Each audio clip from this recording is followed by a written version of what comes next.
這出去外口佚佗，就真有可能會產生消費的糾紛。來看屏東東港大平灣遊客中心的內底有一間咖啡廳，伊所賣的這個花殼啊，予人質疑唔是真的。網友是判斷講，這業者應該就是摕蝦膠，也是講中蝦來做。那市場的頭家呢是表示講，這花殼啊一斤的計價是比中蝦閣加買1倍這麼多。另外，咖啡廳這方面呢，因已經有出面來承認講是員工的疏失，也甲消費者來回釋的。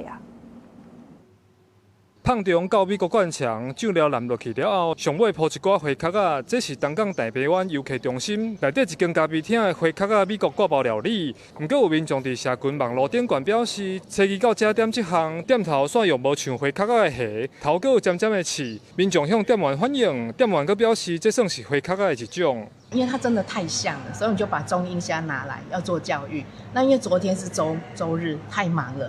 昨天員工的，因為他補貨的時候，他就拿到中英蝦去補。還好這個遊客今天有跟我們反映這樣，所以我今天趕快要來做這個，裡面把它做。我的處理方法是要把我的中英蝦、櫻花蝦那個再貼標。店家買貨，因為拜六禮拜人客多，員工想無用，無說儀器翕唔到，唔是調工用較俗的原料來騙。到花轎市啊詢問店頭，表示花殼一般較細尾，店頭用的中蝦較大尾，而且蝦頭有刺，若要食建議處理掉。其實來看介紹，花殼即馬1斤1200，中蝦1斤才600塊，差1倍，不過會互人誤會。本坑跟肉桂，還有我們的油飯也是用這個，這個炒起來比較有蝦油，最主要你要看它的殼是軟的。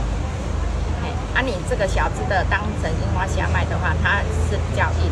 一般來講，花殼成本高，煮飯湯和肉粿攏是用蝦膠，也是中蝦為主。除非是花殼炒飯，也是特別的料理才會使用。咖啡店嘛有傳訊息向人客回釋的，希望當事人會當閣予因一解賠償的機會。記者柯明哲，屏東報道。